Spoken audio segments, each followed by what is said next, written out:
Hello everyone, this is Shivanshu Pandey from team judicial success. इस आज के वीडियो में हम एमपी एडीपीओ और एमपी सिविल जज में जो एमपी का पोर्शन आता है, करंट अफेयर्स आता है, तो इन सब चीजों के बारे में डिस्कस करने वाले हैं कि क्या स्ट्रेटेजी रहेगी, कैसे हम इनकी एक सीरीज लेकर आ रहे हैं, क्या क्या होगा उसमें, और कैसे ये सारे टॉपिक हम कवर करेंगे, हमारी टीम कवर करेगी। तो हम बढ़ते हैं। आप देख रहे होंगे सामने कि हमने एक मध्य प्रदेश का नक्शा लगा के रखा है।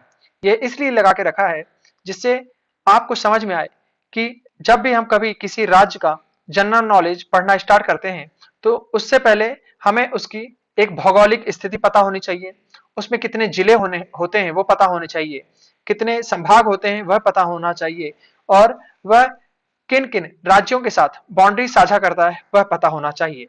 तो एक एडवाइस है मेरी कि आप जब भी मध्य प्रदेश का जनरल नॉलेज पढ़ने के लिए उठाएं या किसी भी कॉम्पिटिटिव एग्जाम के लिए तैयारी करने बैठे, तो आप कुछ 20-50 नक्शे जो हम बचपन में खरीदते थे वैसे नक्शे खरीद के रख लें घर में, और जब भी कोई टॉपिक पढ़ रहे हो तो उसको साथ ही साथ लिखते रहें वहीं, कि अगर कोई फेमस इंस्टीट्यूशन है या फेमस आर्कियोलॉजिकल साइट है तो उसको आप उसमें मेंशन कर दीजिए। इससे क्या होगा कि आपको चीजें लंबे समय तक याद रहेंगी। एमपी एडीपीओ का एग्जामिनेशन जो है वह 19 जून को है, आज से 6 महीने बाद है, और एमपीसीजे की वैकेंसी अभी आई नहीं है, तो उसका भी अभी पता नहीं कि कितने टाइम लेती है। तो ऐसा जो एक रेगुलर रिवीजन कर करके या ऐसा एक स्ट्रेटेजी के तहत अगर जीके को पढ़ा जाए तो बहुत आसान हो जाती है। वरना आप क्या करते हैं कि एग्जामिनेशन के सप्ताह भर पहले या 10 दिन पहले आपने जनरल नॉलेज उठाई और पढ़ने बैठे, और फिर आप एग्जाम में बोलते हैं कि यार जनरल नॉलेज तो चलो देखें कितना नंबर आता है, उसका पता ही नहीं रहता, कहीं से भी पूछता है। ऐसा नहीं होता है। एग्जाम है, एग्जामिनर ने क्वेश्चन दिए हैं तो उसके पीछे कुछ उनकी मंशा होती है, मतलब वो क्वेश्चन बन सकते हैं, आप उसमें भी अच्छा स्कोर कर सकते हैं। तो बस एक स्ट्रेटेजी होनी चाहिए और मैं वही स्ट्रेटेजी बताऊंगा आज। और पहले उससे हम सबसे पहले डिस्कस करेंगे कि क्या क्या सिलेबस है एमपी जीके का जो एमपी एडीपीओ एग्जामिनेशन में इस बार आने वाला है। चलिए आगे बढ़ते हैं। तो हम देखते हैं कि इन 5 टॉपिक से मेनली आयोग क्वेश्चन पूछेगा। क्वेश्चन किस टॉपिक से है? पहला टॉपिक है history cultural and literature of Madhya Pradesh MP, and second topic is geography, third one is politics and economy of MP, fourth one is current events of international, national and Madhya Pradesh, and fifth and the last topic is information and communication technology. Now ये 5 topic हैं और यह इसी साल इसी पहली बार MP ADPO examination में ये जुड़े हैं। तो आयोग इस बार आप ध्यान में रखिएगा कि इनसे जो प्रश्न पूछेगा तो वो कुछ सोच समझ के ही, और उसमें किस तरह वो पूछने वाले हैं वो किसी को पता नहीं है, कुछ अनसर्टेनिटी भी हो सकती है। तो आप क्वेश्चन का तरीका जानने के लिए आप क्या करिएगा, पिछले 10 साल के जो पब्लिक सर्विस कमीशन के एग्जामिनेशन होते हैं उसके 10 साल के पेपर उठाइएगा, और जो ये 5 टॉपिक यहाँ दिए हुए हैं उनके प्रश्न सारे छांट के अलग कर लीजिए, या आप टिक लगा लीजिए उनके 10 साल के पेपर में। प्रीवियस ईयर मार्केट में किताब मिल जाएगी, उठाइए और टिक लगा लीजिए, और फिर आप क्वेश्चन को एनालाइज करिए कैसे कैसे या किस किस डेप्थ में क्वेश्चन पूछे जा रहे हैं, और वैसे आप अपनी तैयारी प्रारंभ कर सकते हैं।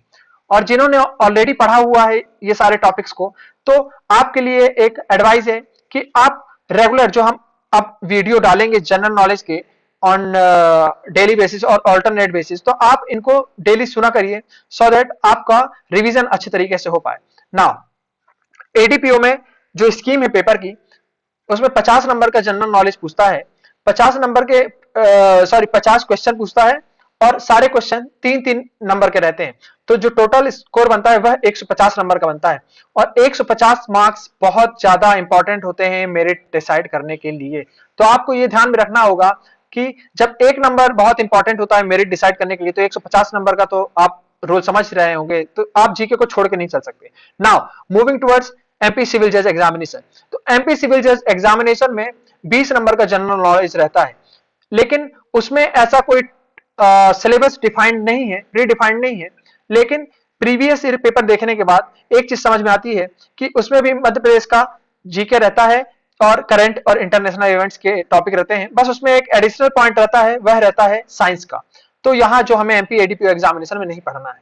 नाउ मूविंग फर्दर, हम हर एक टॉपिक को आप डिटेल में देखेंगे। जो पहली यूनिट है history cultural and literature of Madhya Pradesh, तो उसमें पहला जो यूनिट है वह है important historical events and major dynasties of MP. अब कई बच्चों के प्रश्न मन में एक प्रश्न आता है कि इसमें क्या सर हमें पूरे इंडिया का जनरल नॉलेज पढ़ना है या सॉरी पूरे इंडिया की हिस्ट्री पढ़नी है या एमपी की बस पढ़नी है? तो इसमें मैं एक चीज आपको बताना चाहूंगा, आप जब भी हिस्ट्री उठाएं तो आपका मेन फोकस रहना चाहिए मध्य प्रदेश, और सतही तौर पे ऊपर ऊपर से आप एमपी का भी जो इंपॉर्टेंट मूवमेंट हुए हैं या इंपॉर्टेंट डेट्स हैं, कुछ घटनाएं हुई हैं, तो उनको आप देख लीजिएगा। ये कहां से देखेंगे आप? तो ल्यूसेंट उठाइएगा, ल्यूसेंट के जो क्वेश्चन बैंक है उसमें प्रश्न पड़े हुए हैं टॉपिक वाइज। आप कुछ कुछ जो टॉपिक जैसे मैंने यहाँ लिखे हैं, फॉर एग्जांपल मॉडर्न इंडिया के जो प्रश्न बनते हैं, 1857 की क्रांति हो गई, और 1885 में आईएनसी का जो फॉर्मेशन हुआ, 1906 में फॉर्मेशन ऑफ मुस्लिम लीग हुआ, 1920 में नॉन कॉपरेशन मूवमेंट हुआ, 1947 में पार्टीशन हुआ। तो ऐसी कुछ जो इंपॉर्टेंट चीजें हैं, इनकी जो इनके क्वेश्चन जो बनते हैं इनको आप देख लीजिएगा। बाकी हमें ज्यादा डेप्थ में नहीं जाना है कि आप यूपीएससी लेवल का पढ़ने लगे या कोई दूसरे एग्जाम में जैसा पूछता वैसा वैसा नहीं पढ़ना है आपको। आप ऊपर ऊपर से देख लीजिए और आप पहले क्वेश्चन एनालाइज कर लेंगे तो आपको खुद समझ में आ जाएगा कि कैसे क्वेश्चन आयोग पूछना चाहता है ना। जब हम अब डायनेस्टीज की बात करते हैं तो इंडिया की जो बड़ी डायनेस्टीज थी, मुगल्स हो गए, दिल्ली सल्तनत हो गया, खिलजी डायनेस्टी हो गई, इनको थोड़ा बहुत देख लीजिएगा। लेकिन जो हमारा प्राइम फोकस रहेगा वह रहेगा मध्य प्रदेश का कल्चर, मध्य प्रदेश की हिस्ट्री एंड मध्य प्रदेश का लिटरेचर। नाउ मध्य प्रदेश में कौन कौन से डायनेस्टीज हुई? तोमर डायनेस्टी हुई, बुंदेला, बघेलखंड, होलकर साम्राज्य हुआ, भोपाल रियासत हुई, एंड मध्य प्रदेश की जो क्रांति थी। ये सारे टॉपिक्स हमें बहुत अच्छे से पढ़ने हैं। अच्छे से मतलब आप एग्जाम में क्वेश्चन सॉल्व कर पाए। आपने कितना भी पढ़ा, आपने कितनी भी किताबें पढ़ डाली, कितनी भी किताबें देख डाली, आपकी तैयारी नहीं मानी जाएगी जब तक आपको एग्जाम में आंसर्स ध्यान नहीं आए। तो इसके लिए क्या करना होगा? 19 जून तक 19 जून तक आपको कंटिन्यूअस रिवीजन करना है चीजों का। एक बार तो सब पढ़ लेते हैं दोस्तों, लेकिन क्या होता है कि उसको मेंटेन करना, उसको लास्ट समय तक मेंटेन करना सबसे ज्यादा कठिन काम होता है, और वही आपको करना है। ठीक है, जैसा कि आपने सुना ही होगा, consistency is the key of success, तो ये चीज आपको ध्यान में रखनी है। नाउ मूविंग फर्दर,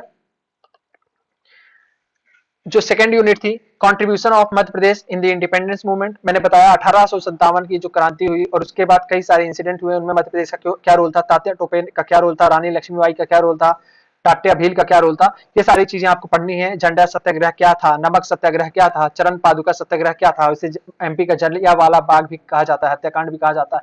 तो ऐसी कुछ चीजें देखनी है हमें। Now third unit is art architecture and cultural of MP, culture of MP. तो इसमें हमें आर्ट, जो यहाँ के आर्किटेक्चर है, यहाँ की बहुत इमारतें जो बनी है राजा रजवाड़ों की, यहाँ का कल्चर है, यहाँ की संस्कृति है, तो इनके बारे में भी पढ़ना है हमें। ये हम सब जो हमारी सीरीज चल रही है, ये आज तो एक इंट्रोडक्शन दे रहा हूं, जो अगले जो वीडियो में अपने चैनल पे डालूंगा तो उसमें हम एक एक टॉपिक को डिटेल में पढ़ेंगे, और ये 6 महीने लगातार हम इसमें वीडियो डालते जाएंगे, आप आगे सुनते जाइएगा। बस आपको एक काम करना है, कंसिस्टेंसी रखनी है। जब मैं कंसिस्टेंसी मेंटेन कर सकता हूं तो आपको भी करना पड़ेगा, क्योंकि ये आपकी ड्यूटी है ना। इसके बाद हमें इसमें पढ़ना है main tribes dialect of MP, that means यहाँ की जो जनजातियां हैं, यहाँ की भाषाएं हैं, बोलियां हैं, यहाँ के जैसे भील हो गई, भगोरिया हो गई, गोंड हो गई, भारिया हो गई, बैगा हो गई, कोल हो गई, सहारिया हो गई, ऐसे कुछ जनजातियां, इनके बारे में हमें पढ़ना है। इसके बाद हमें यहाँ के जो उत्सव होते हैं, मेन फेस्टिवल्स होते हैं, यहाँ के म्यूजिक होते हैं, यहाँ के आर्ट होते हैं, कलाएं होती हैं, यहाँ की मटकी हो गया और राई हो गया, ये सारी चीजें जो है तो इनके बारे में पढ़ना है। यहाँ के जो बहुत महत्वपूर्ण उत्सव होते हैं, तुलसी उत्सव, कुम्हार गंधर्व उत्सव, भोज उत्सव, नर्मदा फेस्टिवल, ये सारी चीजों के बारे में हमें पढ़ना है ना। इसके बाद जो अगला हमारा इंपॉर्टेंट टॉपिक रहेगा वह रहेगा important literary figures of MP and their literature. That means यहाँ के जो बहुत बहुत अच्छे राइटर हुए हैं, लिटरेचर जिन्होंने लिखा है अच्छा, जैसे माखनलाल चतुर्वेदी जी हो गए, सुभद्रा कुमारी मैडम हो गई, हरिशंकर परसाई हो गए, तो ये कुछ महत्वपूर्ण व्यक्तित्व थे जिन्होंने अपनी छवि अपनी लेखनी में दिखाई। तो हमें इनके बारे में भी पढ़ना होगा। और एक और चीज बताता हूँ, जनरल नॉलेज आप जब पढ़िए तो आप ये मत सोचिए कि हम एग्जाम के लिए पढ़ रहे हैं या प्रेशर लेके, कुछ ऐसा लोड लेके पढ़िए। आप ये सोच के पढ़िए कि आपको एक जनरल नॉलेज, आपको सारे संपूर्ण आपको अपने राज्य, अपने देश, आपको अंतरराष्ट्रीय जो व्यवस्थाएं रहती हैं उसके बारे में जागरूक कराता है। आप एक अच्छे इंसान बनते हैं। आप एग्जाम में क्या खोया क्या पाया उसके बारे में सोचिए। आप ये सोचिए कि आपने जब पढ़ाई करेंगे, आप जब पढ़ाई करके निकलेंगे तो आप एक अच्छे इंसान बनेंगे। तो आप ये सारी चीज सोच के आप फ्री माइंड से पढ़ाई पढ़ाई किया करिए ना। इसके बाद हमें पढ़ना है main tourist places of MP, important personalities of MP. ठीक है, इसके बाद जो सबसे इंपॉर्टेंट टॉपिक रहेगा, जो सेकेंड यूनिट है आपकी जनरल नॉलेज की, वह है जियोग्राफी ऑफ मध्य प्रदेश, भूगोल, मध्य प्रदेश का भूगोल। भूगोल में क्या आता है आपने बचपन में सबने पढ़ा होगा। हम सब अब कॉलेज पार करके आ गए हैं आप सब लोग, तो आप सबने पढ़ा होगा कि जियोग्राफी में आता है जंगल, forest, mountain, rivers, climate, culture, natural and mineral resources, energy resources and main irrigation power projects. ठीक है, तो ये सारी चीजें हमें देखनी है with reference to Madhya Pradesh, MP. ठीक है, अब जब एमपी के रेफरेंस में देखेंगे तो हमें साथ ही साथ देखना होगा कि एमपी की देश में क्या पोजीशन है, विश्व में क्या पोजीशन है, एमपी में कौन कौन से बड़े बड़े सेंचुरीज हैं, पार्क्स हैं, फॉरेस्ट हैं, यहाँ की सबसे ऊंची चोटी कौन सी है, सबसे लंबी नदी कौन सी है, सबसे छोटी नदी कौन सी है, कौन सी नदी पश्चिम की दिशा में बहती है, कौन सी नदी पूरब की दिशा में बहती है, यहाँ के मौसम कितने तरीके के होते हैं। ठीक है, यहाँ के रिसोर्सेज क्या क्या है, एनर्जी रिसोर्सेज क्या क्या है, ऊर्जा संयंत्र कहाँ कहाँ लगे हुए हैं, ये सारी चीजें हमें इस टॉपिक में देखनी पड़ेंगी। और आपको साथ ही साथ पीएससी की कोई भी प्रीवियस ईयर बुक मिल जाएगी मार्केट में, आप उठा लीजिए। हजारों बुक पढ़ी हैं, उनमें से कोई एक बुक उठाइए, सिर्फ एक। ठीक है, एक आप प्रीवियस ईयर क्वेश्चन बैंक उठा लीजिए, एक आपको कोई भी अगर थ्योरेटिकल बुक चाहिए स्टैंडर्ड कोई भी उठा लीजिए, टीएमएच की बुक आती है उसको एक उठा लीजिए, या आपको जो भी आपकी सुविधा अनुसार जिसको आप पढ़ पाए वो बुक उठा लीजिए, और आप उसको पढ़ना चालू करिए और उसको बार बार रिवाइज करिए। ठीक है, हजार बुक पढ़ेंगे कुछ नहीं होगा, एक बुक पढ़िए और नंबर लाइए, वही सक्सेस का की है। ठीक है, नाउ जो थर्ड इसका जो थर्ड टॉपिक है सिलेबस का, वो है politics and economy of MP. ये यहाँ पर 4 लिखा हुआ है, इसको करेक्ट कर लीजिएगा। यह politics and economy of MP third topic है। इसमें हम पढ़ेंगे political system of MP, Panchayati Raj in MP, MP का पंचायती राज पहले क्या था, अभी मॉडर्न में क्या है, 1981 में क्या हुआ, कैसे 3 टायर सिस्टम आया, और यहाँ की जिला पंचायत कितनी है, ये सारी चीजें हम पढ़ेंगे। इसके बाद सोशल सिस्टम ऑफ एमपी पढ़ेंगे, यहाँ की सामाजिक व्यवस्थाएं कैसी हैं। ठीक है, इसके बाद डेमोग्राफी पढ़ेंगे, यहाँ की जनसंख्याकी कैसी है, यहाँ का डेटा सारा पढ़ना होगा कि किधर मोर्टेलिटी रेट ज्यादा है, किधर पुरुष महिला अनुपात कितना है, कहाँ लिटरेसी रेट ज्यादा है, कहाँ इलिटरेसी ज्यादा है। तो ये सारी चीजें पढ़ना पड़ेगा। इलिटरेसी से आपको ध्यान आ रहा होगा कि अलीराजपुर में का सबसे कम है, लिटरेसी से ध्यान आ रहा होगा कि जबलपुर का सबसे ज्यादा है, और मैं मेल और फीमेल का जो रेशियो है उससे आपको ध्यान आ रहा होगा कि बालाघाट में सबसे ज्यादा है और भिंड में सबसे कम है। तो ऐसी कुछ चीजें हैं जो हमें याद में रखनी है। इसके बाद हमें इकोनॉमिक डेवलपमेंट ऑफ एमपी देखना पड़ेगा, कैसे यहाँ डेवलपमेंट हुए, कैसे कॉमर्शियल हब बना एमपी। इसके बाद हमें मेन इंडस्ट्रीज ऑफ एमपी देखनी पड़ेंगी, पीतमपुर के बारे में इसमें हम पढ़ेंगे, agricultural and agri based industries and MP पढ़ेंगे। ठीक है, ये थर्ड यूनिट में ये सारे टॉपिक्स हम कवर करेंगे। उसके बाद जो फोर्थ टॉपिक रहेगा, fourth topic is one of the most important topic, क्योंकि फोर्थ एंड फिफ्थ टॉपिक जो है यह मिलकर आपको 15 नंबर का स्कोर दिलवाएंगे, और 1, 2 एंड 3 टॉपिक्स जो रहेंगे यह इनसे 35 नंबर प्रश्न पूछे जाएंगे। तो आपको ध्यान में रखना है कि आपको कोई भी चीज छोड़ के नहीं चलनी है कि आपने सिर्फ मध्य प्रदेश को पढ़ लिया और उसके बाद बाकी सब छोड़ दिया। कहीं से भी कुछ भी पूछा जा सकता है। ठीक है, इसमें जो पहला टॉपिक रहेगा वो इंपॉर्टेंट कॉन्टेम्पोरेनियस इवेंट रहेगा, मतलब आज के जो सामाजिक स्थिति में आज के प्रेजेंट में जो चीजें चल रही हैं वैसे कुछ घटनाएं होंगी, वो सारी आपको पढ़ना है प्रेजेंट में, जो इंपॉर्टेंट महत्व रखती हैं। उसके बाद फेमस स्पोर्ट्स कॉम्पिटिशंस रहेंगे, जैसा कि 2021 में ओलंपिक हुआ, पैरा ओलंपिक हुआ, और बहुत सारे स्पोर्ट्स और भी होते रहते हैं, टूर्नामेंट चलते रहते हैं, उनके बारे में आपको सबको पढ़ना पड़ेगा। किसे मध्य प्रदेश के रेफरेंस में पढ़ना होगा कि मध्य प्रदेश के किस व्यक्ति को अवार्ड मिले, किन्होंने इंटरनेशनल इवेंट जीता। ठीक है, तो ये सारी चीजें आपको देखनी है। और इसके बाद स्पोर्ट्स इंस्टीट्यूशन के बारे में पढ़ना पड़ेगा कि मध्य प्रदेश में कौन कौन से स्टेडियम किधर हैं।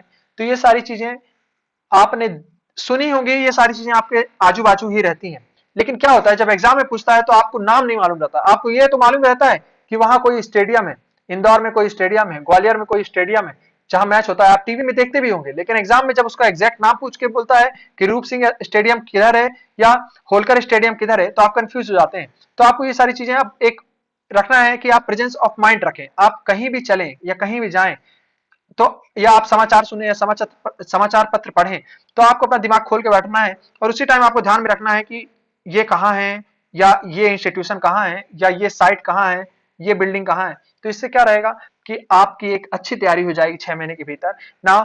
हमें वेलफेयर स्कीम्स के बारे में पढ़ना है, कोविड का टाइम था, बहुत सारी स्कीम्स आई, तो ये सारी चीजें भी हमें ध्यान रखनी है। इसके बाद फेमस पर्सनालिटीज एंड प्लेसेस रखने हैं। मध्य प्रदेश से बहुत सारे लोग फेमस व्यक्तित्व हुए हैं और हर साल कुछ लोगों का नाम अलग अलग घटनाओं में आता है, बहुत अच्छे अच्छे, किन्हीं को कुछ अवार्ड मिलता है, कोई पद्मश्री जीतता है, कोई पद्म विभूषण जीतता है, किसी को फिल्म फेयर मिलता है। तो ये सारी चीजें हमें छोटी छोटी याद रखनी है।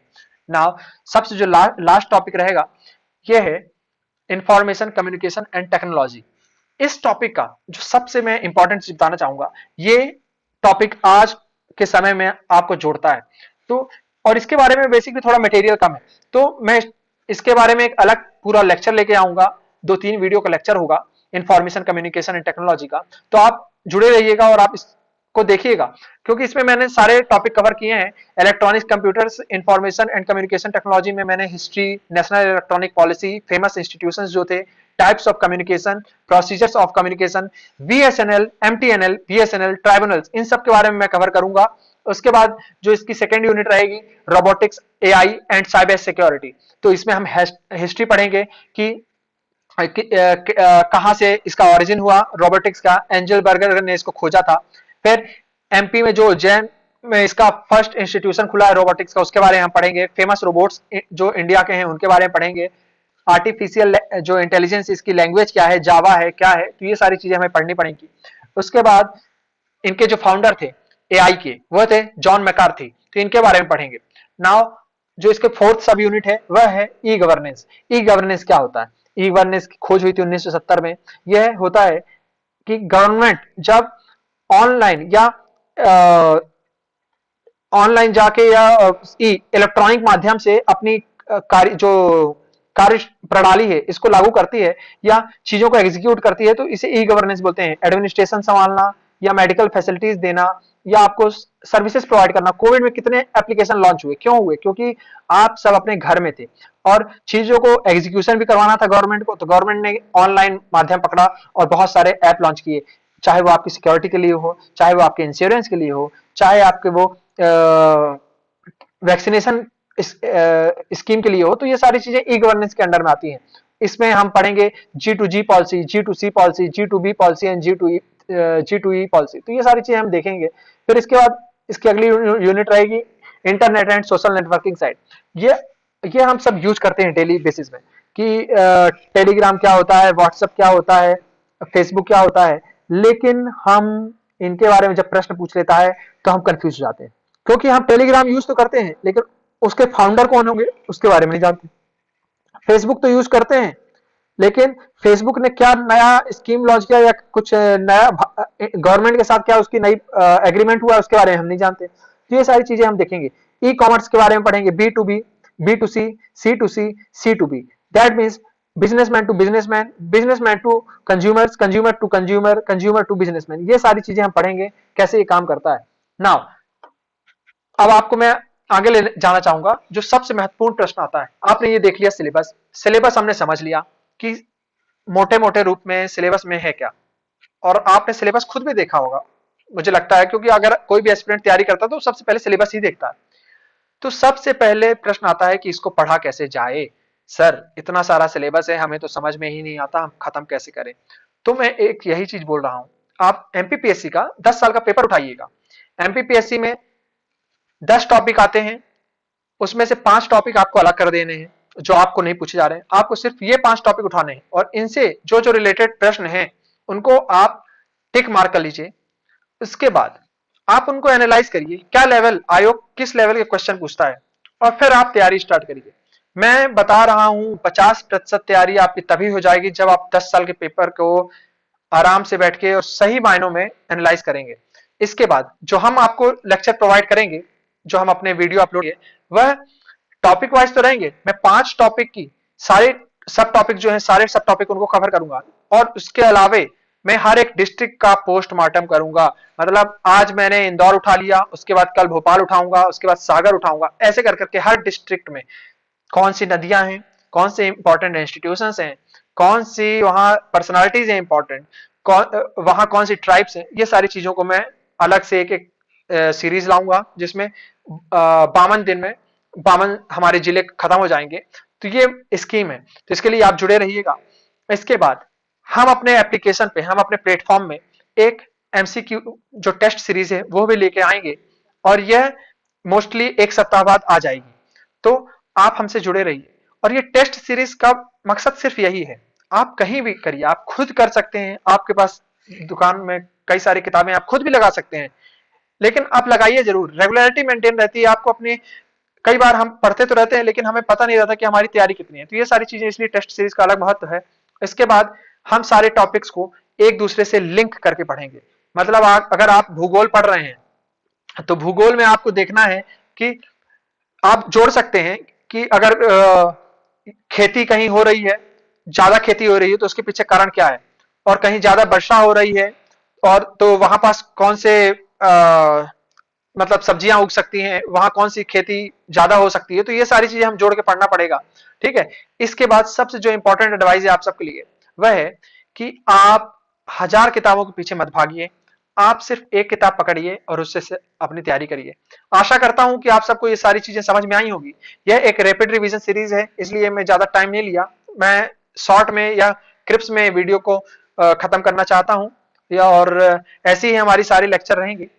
तो आप जुड़े रहिए, आगे बढ़ते रहिए। Thank you.